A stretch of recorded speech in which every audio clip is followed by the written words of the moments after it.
그때 그 환난 후 해가 어두워지며 달이 빛을 내지 아니하며 별들이 하늘에서 떨어지며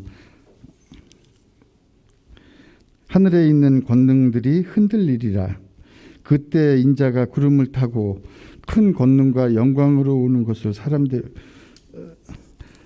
사람들이 보리라. 또 그때 그가 천사들을 보내어 자기가 택하신 자들을 땅 끝으로부터 하늘 끝까지 사방에서 모으리라. 무화과 나무의 비유를 배우라.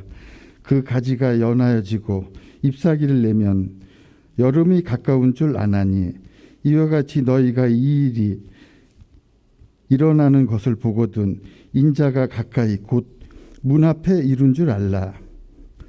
내가 진실로 너희에게 말하노니 이 세대가 지나기 전에 이 일이 다 일어나리라. 천지는 없어지겠으나 내 말은 없어지지 아니하리라. 그러나 그날과 그때는 아무도 모르나니 하늘에 있는 천사들도 아들도 모르고 아버지만 아시느니라. 주의하라, 깨어 있으라. 그때가 언제인지 알지 못함이라. 가령 사람이 집을 떠나 타국으로 갈 때 그 종들에게 권한을 주어 각각 사물을 맡기며 문지기에게 깨어 있으라 명함과 같으니 그러므로 깨어 있으라. 집 주인이 언제 올는지 혹 저물 때 일는지 밤중 일는지 다굴 때 일는지 새벽 일는지 너희가 알지 못함이라. 그가 후련히 와서 너희가 자는 것을 보지 않도록 하라. 깨어 있으라. 내가 너희에게 하는 이 말은 모든 사람에게 하는 말이니라 하시니라. 아멘. 로마 시대에 신적인 권위를 가진 황제가 즉위한 후에 자기 제국의 여러 지역을 행차할 때마다 그 황제의 방문을 His Advent라고 했습니다. 이와 같이 우리 성도들은 왕중의 왕이시면서 만왕의 왕이시며 우리의 구세주이신 예수 그리스도의 오심을 기다리는 시기를 Advent라고 부릅니다. 하나님이 인간으로 오심, 임함을 기다리는 절기다 해서 대림절이라고 이렇게 부르고 있습니다. 신학적 용어로는 성육신의 절기다, Incarnation이라고 이렇게 부릅니다. 하나님이 인간이 되신 사건, 말씀이 육신이 되신 사건은 인류 모두에게는 참 복된 은혜의 시간이고 사건입니다. 그러나 이 일을 이루기 위해서 오시는 예수 그리스도, 또 이 일을 이루기 위해서 쓰임받은 마리아, 요한, 또 많은 사람들, 정말 한 사람 한 사람에게 보면 그들에게는 정말 힘든 다른 의미의 중요한 그러한 시간이었습니다. 요한복음 그래서 이 사건을 말하기를 말씀이 육신이 되어 우리 가운데 거하심에 우리가 그의 영광을 보니 아버지의 독생자의 영광이요 은혜와 진리가 충만하더라 라고 이렇게 표현함으로써 볼 수 없는 존재인 말씀이 볼 수 있는 육신으로 오셨다. 그래서 다른 교단에서는 오늘 이 대림절 셋째 주일을 성서주일로 지키기도 합니다. 의미가 있는 것이라고 생각됩니다. 시인이며 목사이신 지은생 목사님이 그 의미를 더욱더 뚜렷하게 우리에게 전달해 줍니다. 만질 수 있을 만큼 온 땅을 둘러보아도 아무리 높이 올라도 주님을 가까이 할 수 없었는데 우리가 만질 수 있을 말씀으로 이 땅에 디디셨습니다. 시간의 시작도 아니고 공간의 시작도 아닌 영혼으로부터 오신 말씀이 시간과 공간의 울타리 속에 우리를 위해서 머무셨습니다. 하나님께서 하나님으로부터 우리에게 오셨습니다. 말씀이신 하나님. 재림을 기다리는 우리에게 대림절의 특징은 기다림이라고 할 수 있을 것입니다. 우리 인생은 어떻게 보면 기대와 기다림의 연속이라고 할 수 있습니다. 작게는 정류장에서 버스를 기다리거나 찻집에서 친구를 기다리거나 또는 주부는 남편의 월급날을 기다리기도 하고 회사원은 휴가를 기다리기도 합니다. 학생은 가슴 졸이며 합격자 발표를 기다리기도 하고 사랑하는 사람을 가슴을 콩당거리며 시간 가는 줄 모르고 기다리기도 합니다. 결혼 날짜를 손꼽아 기다립니다. 그렇다면 우리 성도들은 무엇을 기다려야 할까요? 오늘 설교의 제목이 바로 우리 성도들이 가져야 할 기대와 기다림을 한 문장으로 표현한 것이라고 생각됩니다. 한번 따라해 보실까요? 아멘 주 예수여 오시옵소서. 예, 아멘 주 예수여 오시옵소서. 이 말을 아람어로 하면 한 단어로 표현할 수 있습니다. 마라나타. 우리 조금 전에 찬양했죠? 마라나타, 마라나타. 이것은 Our Lord has come. 우리 주님께서 오십니다. 임하셨습니다. 또는 임하십니다. 이 단어가 히브리어로 쓰여지지는 않았지만 헬라어로 고린도전서 마지막 인사 16장 22절에 쓰여졌고요. 또 사도 요한은 요한계시록 마지막 성경의 제일 마지막 구절이 요한계시록 22장 20절인데 이것들을 증언하신 이가 이르시되 내가 진실로 속히 오리라 하시거늘 아멘 주 예수여 오시옵소서. 이것이 신약 성경의 마지막 우리가 가진 이 성경의 마지막 말씀으로 사용되고 있습니다. 그런데 이 마라나타는 두 가지로 해석을 합니다. 하나는 마란아타 이렇게 하면 우리 주님 이미 오셨습니다 라는 뜻입니다. 말구유에서 태어나셔서 마지막 십자가에 못 박히시고 부활 승천하신 주님께 대한 신앙의 확인이며 격려하는 그러한 인사입니다. 오신 그분이 다름 아닌 우리의 메시아입니다. 나의 주님이요 당신의 주님이십니다. 우리의 구원은 이미 시작되었습니다 라고 서로 다짐하며 어려울 때 용기를 주었던 초대교회의 인사였습니다. 그런가 하면 이 마란아타 이렇게 하지 않고 마라나타 이렇게 하면 마라나하고 타를 떼어서 인사하면 그 내용이 다시 달라지는데 우리 주님이 다시 오십니다 하는 그런 내용이 됩니다. 지금은 하나님 보좌 우편에 계시는 주님께서 반드시 약속하신 대로 오셔서 이 땅을 심판하시고 우리의 구원을 완성시켜 주실 것입니다. 어렵고 힘들더라도 소망을 가지고 참고 기다리십시다 하는 격려와 위로의 인사가 됩니다. 교회는 주님이 오신 것을 기점으로 출발해서 주님이 다시 오실 그때까지 그 긴 여행을 여행하고 있는 그러한 공동체입니다. 그러니까 마란아타에서 시작해서 마라나타로 완성되는 하나님의 나라, 주님의 역사 계획 속에 교회는 진행되고 있습니다. 대림절 세 번째 주일 아침 우리가 아람어로 인사를 한번 했으면 좋겠습니다. 먼저 마라나타 한번 해보시죠. 예, 우리 주님 다시 오십니다. 그런 얘기고요. 두 번째는 마라나타. 우리 주님 다시 오십니다. 첫 번째는 우리 주님 이미 오셨습니다 하고 두 번째는 우리 주님 다시 오십니다. 아람어로 인사를 하는 교회는 아마 우리 교회밖에 없을 것 같습니다.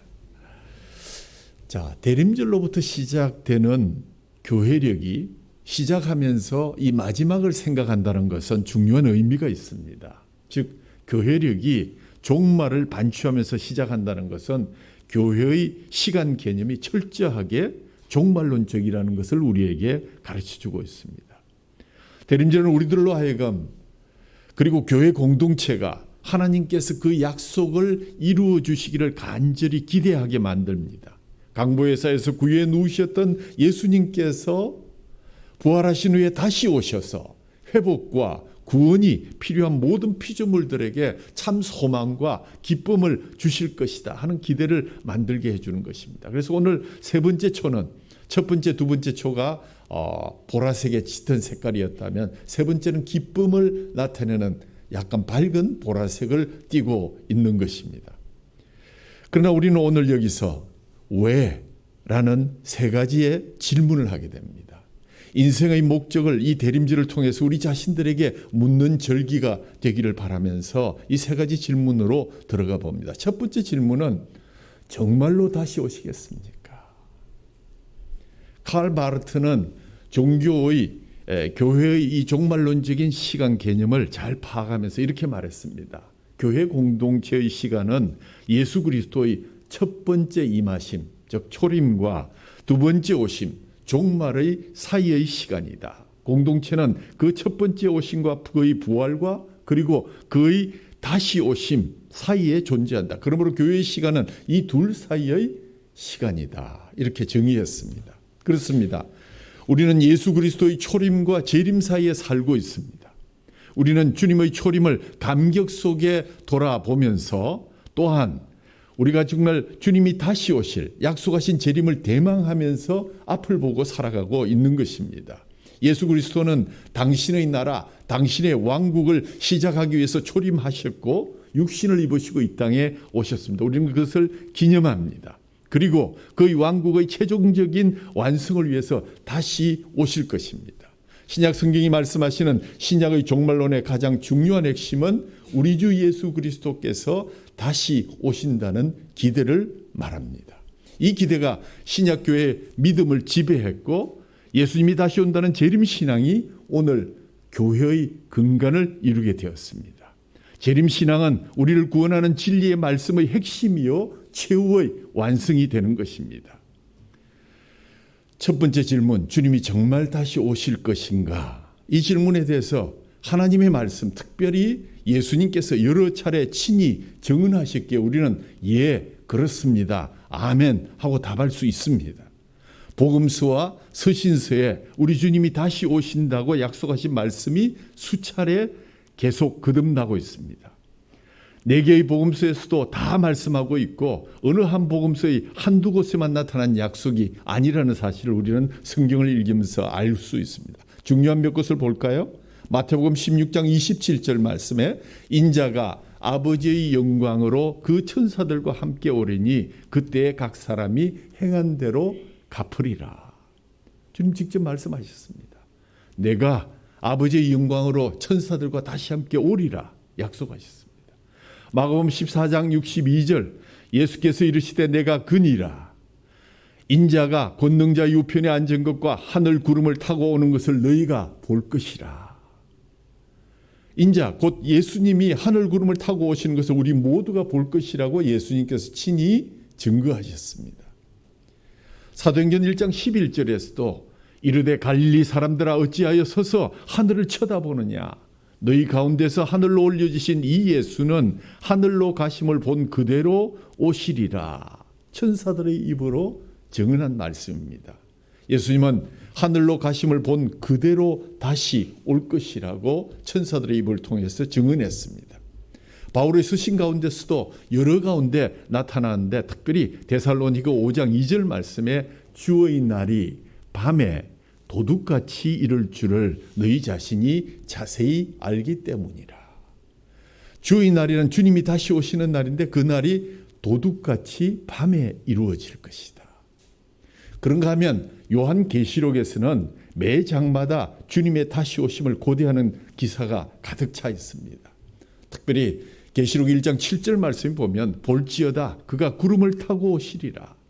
각 사람의 눈이 그를 보겠고 그를 찌른 자들도 볼 것이요 땅에 있는 모든 족속이 그로 말미암아 애곡하리니 그려하리라. 아멘.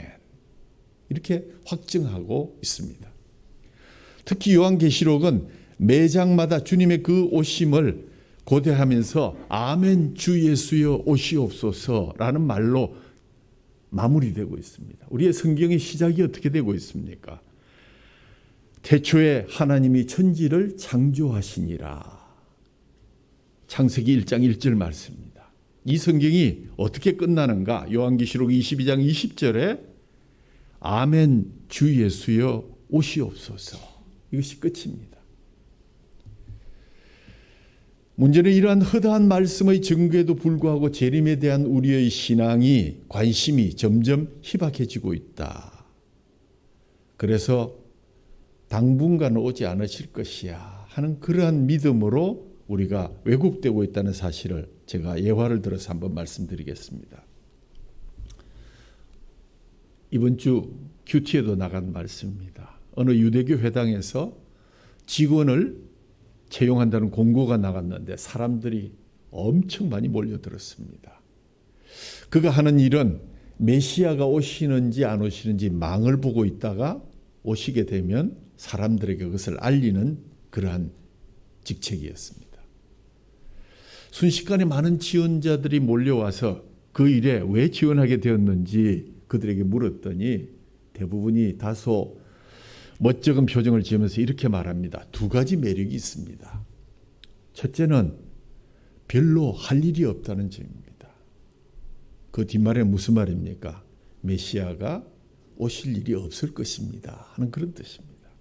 두 번째는 은퇴할 때까지 직장을 잃을 염려가 없습니다. 평생 직장이 보장됩니다. 왜요? 그 전에 예수님이 메시아가 오실 일이 없을 것입니다.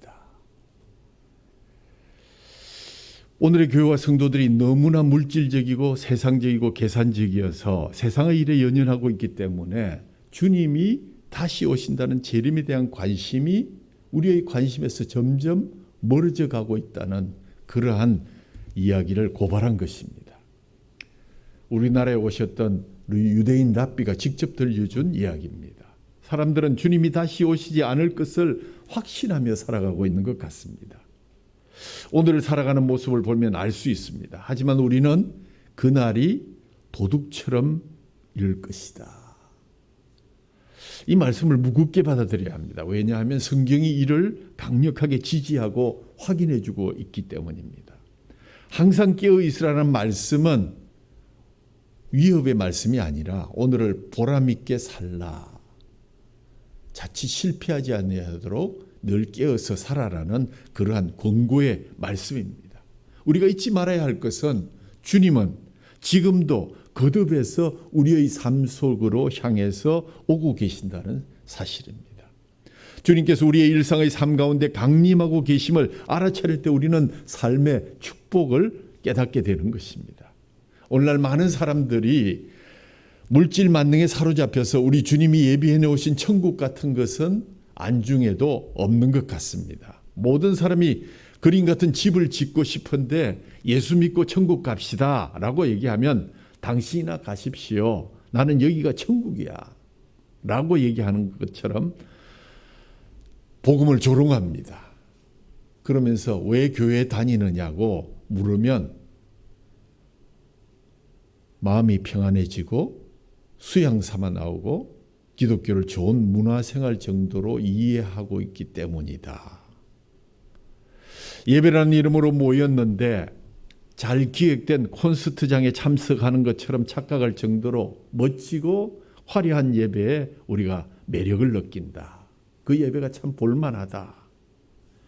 말씀이 있는 열린 음악회나 다름이 없는 것 같습니다. 기독교 문화를 즐기는 것 같습니다. 그러면서 헌금하는 것은 입장료를 내는 것이라고 생각합니다. 교회에 나가서 조금 헌금이라도 하고 와야 마음이 편하다고 합니다. 십시일반 조금씩 헌금해서 자선하고 구제하면 선교하는 일 나도 참여했으니까 안심이 되고 좋아 보입니다. 예배 중에도 여전히 핸드폰 들고 세상 일에 매달려 있으니까 누가 천국이 있다고 믿겠으며 누가 주님의 재림에 동조할 수 있겠습니까? 예수님을 믿는 사람들조차도 그분을 경배하는 영과 진리로 예배하는 시간에 핸드폰에 관심을 갖고 있다면 누가 그 사람들이 믿는 예수 그리스도를 믿어줄 수 있겠습니까? 이건 누구 책임입니까? 우리의 책임입니다. 그래서 우리가 먼저 예배가 회복되어야 합니다. 진정 주님 앞에 두렵고 떨리는 마음으로 영과 진리로 예배할 수 있어야 합니다. 말씀과 기도가 회복되어야만 합니다. 그래야만이 하나님께서 우리를 사용하셔서 주님의 부흥, 주님의 일의 부흥을 이루어 가실 것 아니겠습니까? 우리 교회 매주 성찬의 예식, 주님의 만찬 예식을 합니다. 주님 만찬 예식하러 나오는 시간이 서로 앞뒤로 인사하는 시간이 아닙니다. 주님의 살과 피를 받으러 나오는데 어찌 인사하고 농담하고 이야기하고 하는 그런 시간으로 삶을 수 있겠습니까? 누가 그런 사람들을 보고 예수 그리스도가 재림하실 것이라고 확신할 수 있겠습니까? 우리의 책임입니다. 예배하러 오셨으면 영과 진리로 예배하십시오. 어미하신 하나님을 경배하러 오셨으면 그분께 집중하는 것이 마땅하지 않겠습니까? 회복하셔야 합니다. 먼저 예배가 회복되어야 하고, 먼저 우리가 하나님의 말씀이 우리 가운데 회복되어야 하고, 기도가 회복되어야만이 우리가 주님의 부흥에 쓰임받는 도구로 자리잡음할 수 있게 될 것입니다. 이런 의도적인 무관심에도 불구하고 우리 모두는 예외 없이 우리를 지으신 하나님 앞에 서게 될 날이 있다는 사실을 결코 잊지 마십시오.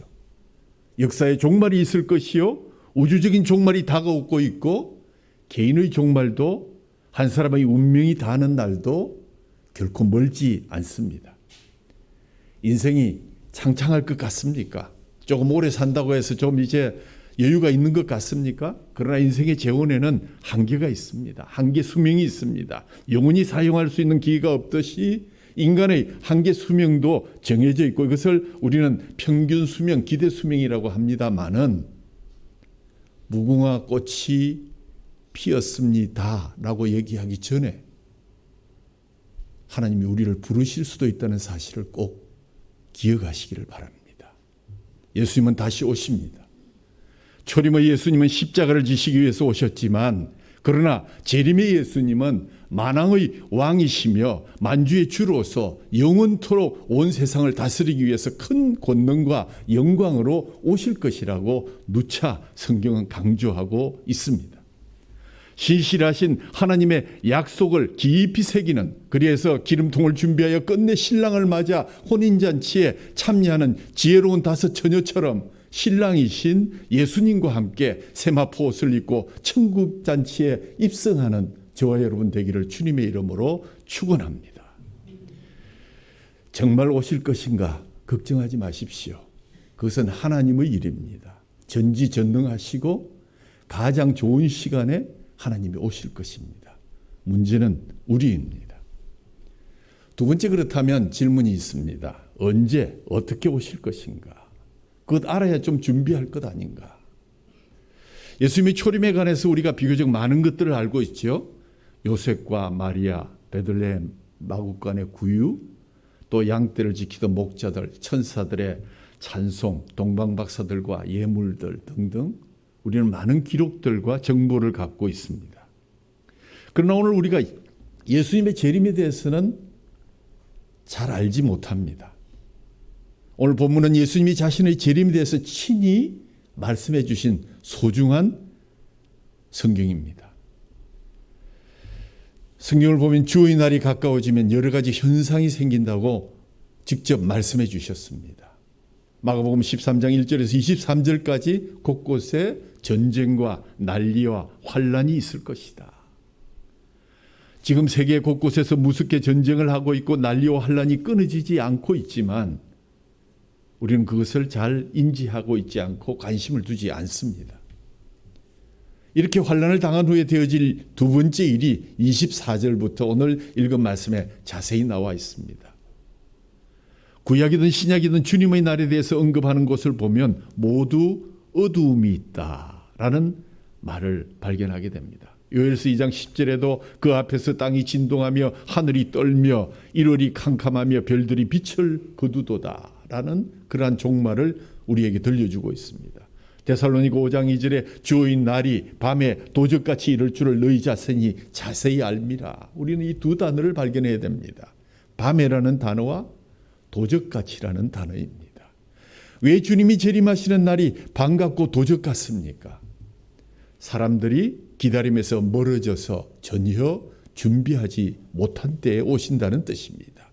갑작스럽게 오신다는 얘기입니다. 예상치 못한 상태에 오신다는 얘기입니다.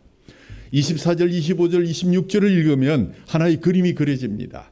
밤에 도적같이 오시는데 그때 인자가 구름을 타고 큰 권능과 영광으로 오는 것을 사람들이 보게 되리라. 해도 달도 별도 다 빛을 잃고 캄캄한 상태에서 주님이 하늘로부터 재림하시는데 모든 사람들이 그 장면을 목도할 수 있게 될 것이라는 것입니다. 호령과 나팔 소리와 함께 천군 천사들이 호위하면서 오는 영광스러운 모습을 데살로니가전서 4장 16절은 이렇게 표현하고 있습니다. 주께서 호령과 천사장의 소리와 하나님의 나팔 소리로 친히 하늘로부터 강림하시리라. 옛날에 임금님이 지나가면 나팔을 불며 사람들이 소리치죠. 상감마마 납시오. 임금님 납십니다. 길을 비켜라. 주님이 오실 때 사람들이 하늘에서 외치는 소리를 듣게 될 것입니다. 잠자는 자들도 듣고 보게 될 것입니다. 초림처럼 지구 한 구석에서 알지도 못했던 일이 일어나는 것이 아니라 안 오셨으면 고대하던 사람들에게는 더 큰 소리로 들려지지도 모르겠습니다. 천사의 대장이 외치는 소리와 함께 나팔 소리가 전 지구상에 이 땅에 울려 퍼질 것입니다. 그러면서 예수님은 구름을 타고 영광 가운데 재림하신다고 하셨습니다. 이때는 만왕의 왕으로 세상의 주인으로 심판자로 오시게 될 것입니다. 주님이 재림할 때는 모든 사람이 영광으로 오시는 우리 주님을 보게 될 것입니다. 그러면서 사람들에 따라 희비가 극명하게 갈려질 것입니다. 예수님을 구주로 믿는 자들에게는 큰 잔치와 기쁨의 날이 될 것입니다. 27절 말씀 보십시오. 또 그때 그가 천사들을 보내어 자기가 택하신 자들을 땅끝으로 하늘 끝까지 사방에서 모으리라. 주님이 재림하시면 여기저기 흩어져 있는 신자들을 불러 모으십니다. 지구 어디에 있든지 다 찾아내시고 불러내실 것입니다. 사방에서 땅끝, 이곳 저 끝에서 많은 사람들이 주님 앞에 나아가게 될 것입니다. 공중에서 주님을 영접하게 되고 영광의 주님과 함께 기뻐하며 천국잔치가 이루어지고 새하늘과 새 땅이 이 땅에 이곳에 이루어지게 될 것입니다. 그래서 요한계시록 22장 12절 말씀, 보라 내가 속히 오리니 내가 줄 상이 내게 있어 각 사람에게 그 일한 대로 갚아 주시리라.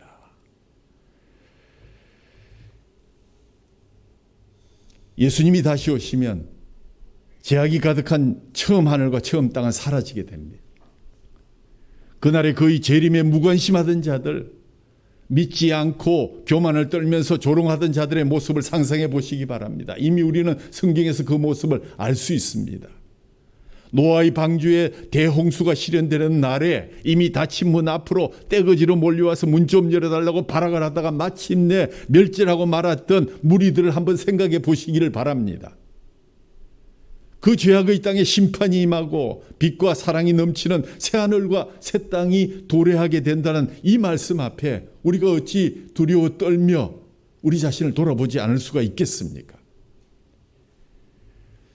성경이 이를 분명하고도 거듭 경고했던 것이므로 판단은 우리의 몫입니다. 주목할 대목은 35절에 저물 때, 밤중, 닭울 때, 새벽이라는 네 가지 사건은 당시 밤을 가늠하던 시간 단위로 예수님께서 고난당하던 시점과 일치하고 있습니다. 주님은 저물 때에 자기를 파는 자와 함께 식사를 하셨고 밤중에 잡히셨으며 닭이 울 때 재판을 받으셨습니다. 그리고 새벽에 빌라도에게 넘겨졌습니다. 이런 길고 험한 밤에 깨어 있으셨고 끝내 승리하셨습니다. 반면에 그를 따르던 제자들은 깨어있지 못했고 저마다 유혹에 무너지고 말았습니다. 마가복음 13장 32절의 말씀, 그러나 그날과 그때는 아무도 모르나니 하늘에 있는 천사들도 아들도 모르고 아버지만 아시느니라는 말씀을 꼭 기억하셔야 합니다. 그러니까 그 날을 특정해서 그날만 준비해야 되겠다는 것은 불가능하다는 얘기를 우리에게 들려주시는 것입니다. 자, 그러고 보면 첫 번째 질문, 정말 오십니까? 두 번째, 언제 어떻게 오십니까? 하는 것은 사실 우리의 소관이 아닙니다. 하나님의 전적인 소관입니다. 정말 중요한 것은 세 번째 질문이어야 합니다. 그렇다면 우리는 어떻게 기다려야 합니까? 이것이 오늘 가장 중요한 대목이 될 것입니다. 첫 번째, 때를 분별하라. 오늘 우리가 읽은 이 성경을 소묵시록이다 라고 이렇게 불립니다. 해가 어두워질 때이고 빛을 내지 않을 때입니다. 별들이 하늘에서 떨어지는 때이고 좀처럼 흔들릴 것 같지 않던 권세들도 흔들리는 때라고 24절, 25절에 말하고 있습니다. 이런 때는 하늘과 땅에 그리고 영적으로 큰 변동이 있는 때입니다. 그때는 파괴도 있게 되겠지만 인자가 큰 권능으로 또 영광으로 오는 일도 함께 벌어지게 될 것입니다. 그런데 이때를 맞이할 우리가 분별해야 할 것은 그 현상을 보고 있는 것이 아니라 그 현상으로 인해서 때를 분별해야 한다는 것입니다. 그래서 무화과 나무의 비유를 배우라는 말씀은 무화과 나무가 이렇게 열매를 맺지 못하고 죽어가고 있구나 하는 것이 아니라 그 너머의 때를 넘어서 그 가지가 연해지고 잎사귀가 나오면 가지와 잎사귀 생각을 할 것이 아니라 여름이 가까워지고 있구나 라는 때를 분별한 지혜를 가지라고 말씀하고 계신 것입니다. 이 시기가 언제인지 예수님 말씀하신 대로 우리는 알 수가 없습니다. 예수님도 모른다고 하셨습니다.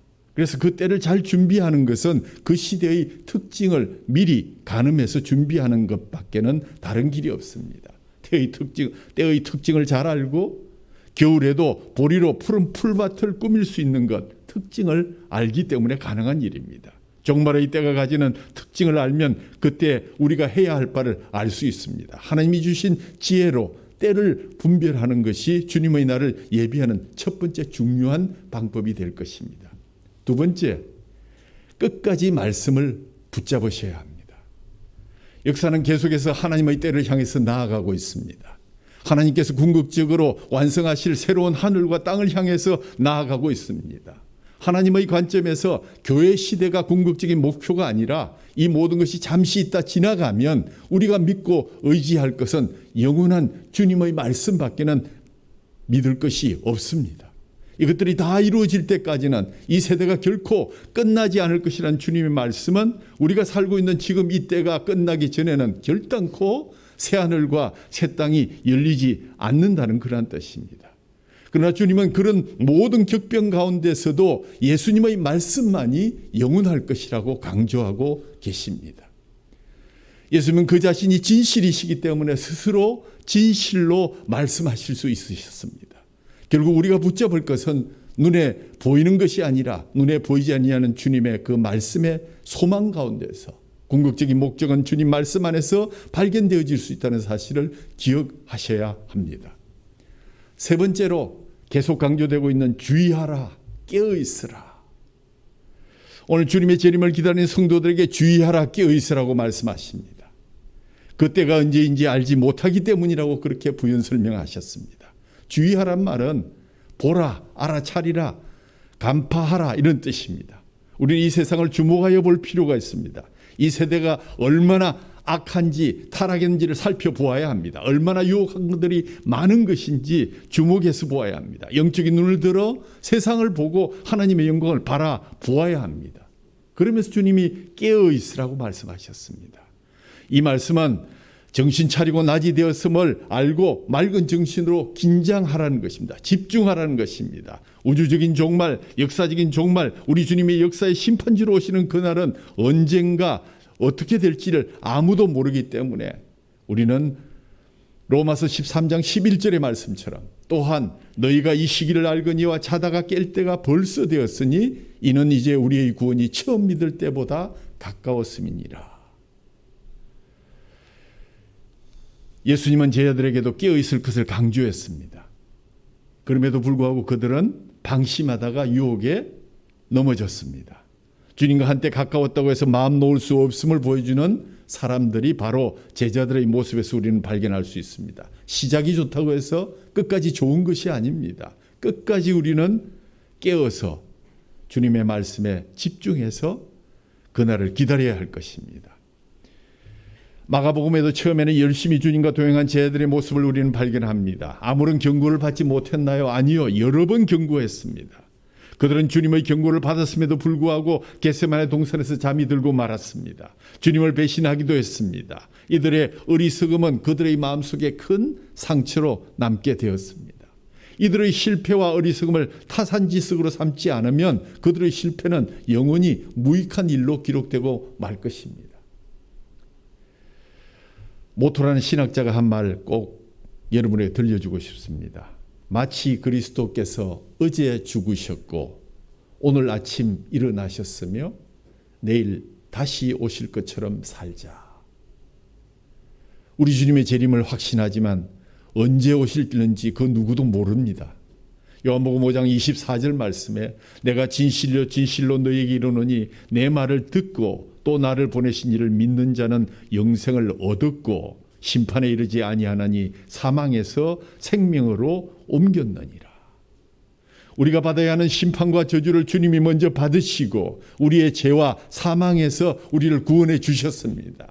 이제 구원받은 하나님의 사람들은 비록 발을 이 땅에 붙이고 살아가고 있지만 우리의 영혼은 이미 하늘나라를 살고 있습니다. 구원받은 감격을 안고 다시 오시는 주님을 맞이하기 위해서 깨어있는 백성으로 주님의 영화의 문에 다 이룰 수 있기를 주님의 이름으로 축원합니다. 결론을 말씀드립니다. 오늘은 귀중하지만 영원하지 않습니다. 하나님은 정하신 그때를 위해서 시간을 움직이고 계십니다. 이러한 종말의 때는 기다리는 사람만이 분별해서 알 수 있게 됩니다. 주님을 오심을 기다리는 절기는 이미 오신 아기 예수님을 기다리는 때이기도 하지만 다시 오실 예수님, 종말의 때를 가늠하고 준비하는 기간입니다.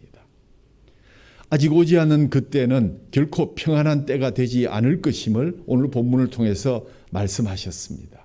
환난과 고통이 엄습할 것이라고 말씀하셨습니다. 이전에 알지 못하던 놀라운 광경을 체험하게 될 것입니다. 아, 이때가 이제 주님의 날이 다가오는 것이구나. 때를 분별하라 하셨습니다. 우리는 세 가지 질문을 받았습니다. 첫째, 둘째 질문은 사실 물을 필요도 없는 질문이었습니다. 하나님의 문제는 여러분 하나님께 맡기십시오. 그분은 실현하는 분이 아니십니다. 신실하신 사랑의 하나님이십니다. 우리는 이 세 번째 질문에 신실하게 답할 수 있어야 합니다. 저는 이 대림절기에 꼭 하나의 예화를 매년 들려드립니다. 버스 정류소에 한 사람 두 사람이 모여듭니다. 시장에서 저녁상을 차리러 장을 보고 집을 향해서 분주하게 움직이는 아주머니도 계시고 시장 조사를 다녀와서 회사에 들어가서 보고서를 써야 하는 회사원도 줄을 섭니다. 모처럼 군에서 휴가 나온 친구를 만나러 약속 장소를 향하는 친구도 기다리고 있습니다. 마침내 버스가 도착했습니다.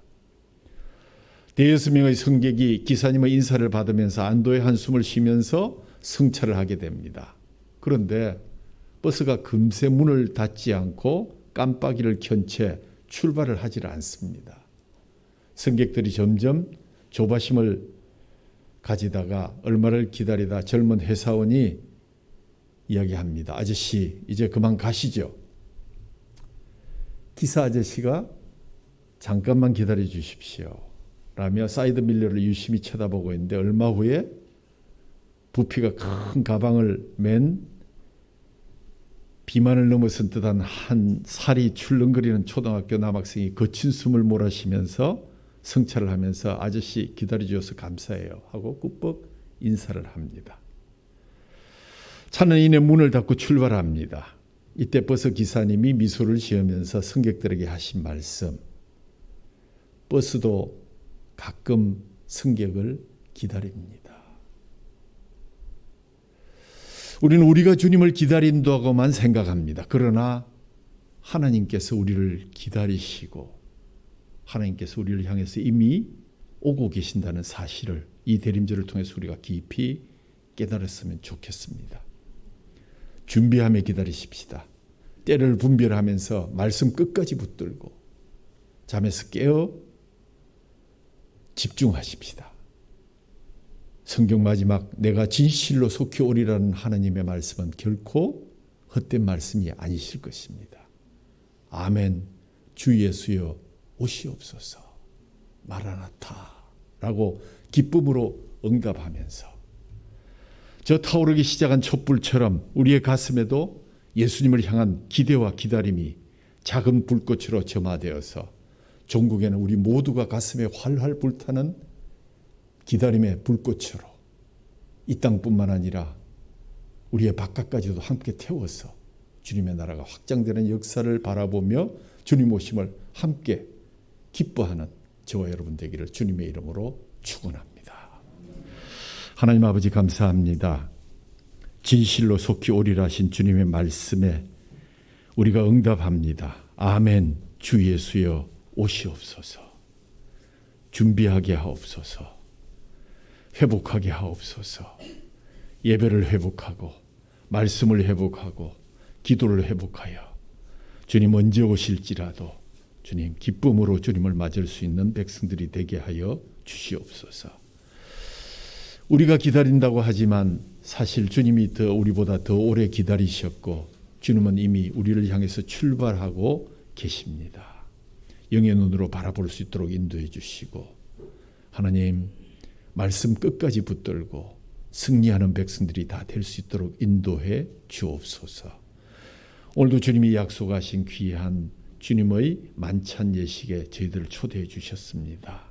주님 감사함으로 우리 자신을 돌아보고 주님 그날 찢어지신 그 살과 그 피를 다시 한번 우리에게 주심으로 우리가 주님과 다시 하나 되는 역사를 주님 깨닫고 한 영으로 한 떡으로 한 잔으로 하나 된 우리들이 주님 나라의 회복을 위해서 주님 나라의 놀라운 부흥을 위해서 쓰임받는 귀한 백성들로 삼아 주옵소서. 우리 주 예수 그리스도의 이름으로 감사하며 기도하옵나이다. 아멘.